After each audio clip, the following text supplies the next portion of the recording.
ស្ដេចនៅលង្កាមួយប្របាទស្មារតីចាំចេះច្រឡំឈ្មោះគ្នាទុតថគិមនីអភ័យឬក៏ណាមទេវនាមយទេសៈពីរហ្នឹងមិនច្បាស់ទេចេះច្រឡំស្ដេចពីរហ្នឹងប៉ុន្តែមួយក្នុងចំណោមពីរអង្គហ្នឹងដែលនៅពេលចិត្តសោយទីបង្គួតហ្នឹងសវណ្ណមេលកៈចេតិយហ្នឹងក៏សាងអត់តាន់ហើយស្ដេចនឹងធ្វើធំសវណ្ណមេលកៈចេតិយនៅដល់ហ្នឹងហ្នឹងធំសខ្ពស់ដល់ចិត្តនឹងទៅដូចកប់ពពកធំមែនតើស្ដេចប្អូនហ្នឹងឲ្យគេលើក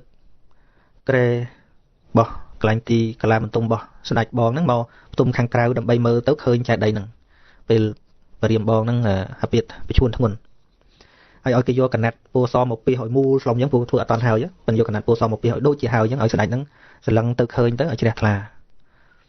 ប៉ុន្តែស្ដេចហ្នឹងឃើញហើយក៏ដូចជាចិត្តហ្នឹងអត់ល្អអត់ស្ងប់ដល់ពេលអញ្ចឹងទៅរាជអាមាត្យហ្នឹងយកបញ្ជី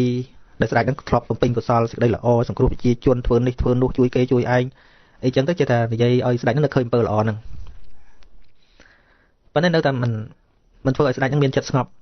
ប៉ុន្តែដល់គេអានទៅមកដល់កំណត់ត្រាមួយធ្លាប់ទៅច្បាំងឲ្យរត់ចាញ់សង្គ្រាមឲ្យទៅនៅក្នុងព្រៃមានអាហារបន្តិចធ្លាប់ដាក់បាតព្រះអរហន្តហ្នឹងនៅពេលដែលចាញ់សង្គ្រាមអត់អាហារនៅសល់តែបន្តិចក៏នៅតែធ្វើទៀនទៀតជប់ឲ្យគេអានហ្នឹងបានណាអូសប្បាយចិត្តថាកន្លែងហ្នឹងធ្វើត្រូវទៀនកន្លែងហ្នឹងធ្វើត្រូវអញ្ចឹងទៅលោកពេញចិត្តនឹងអំពើហ្នឹងពុំមានពេលខ្លះយើងភ្លេចចឹងដែរដូច្នេះការជួយរំលឹកជួយអីហ្នឹងគឺជារឿងល្អកុំមករំខានកុំយំកុំយែកអីត្អូញត្អែបងអើយអីចេះចោះយំរហេតរហូតហ្នឹងធ្វើឲ្យគាត់វិលវល់កាន់តែខ្លាំង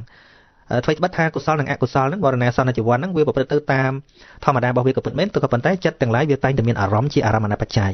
អញ្ចឹងអារម្មណ៍អនបច្ច័យអំណាចរបស់អារម្មណ៍អញ្ចឹងពេលចិត្តស្លាប់ហ្នឹងវាលឺសលេងក្ដុំក្ដាំងលឺយំគេស្រែកអញ្ចឹងចិត្តហ្នឹងវាមួម៉ងអញ្ចឹងព្រោះចិត្តវាតែងតែមានអារម្មណ៍ប៉ុន្តែរាល់ថ្ងៃយើងសូត្រធម៌អញញ៉ៃកកាស្មានគិតថាមិនសូវល្អទេធ្វើឲ្យគាត់ទីមួយក៏អត់យល់ធម៌ហ្នឹងមានន័យថាម៉េចទីពីរចិត្តតែ feel ថាគាត់នឹងដូចចិត្តស្លាប់ហើយគេមកសូត្រធម៌ឲ្យអីចេះចោះអញ្ចឹងណាបើយើងអង្គុយបញ្យល់វិញអាហ្នឹងស្មានគិតថាល្អហ្នឹង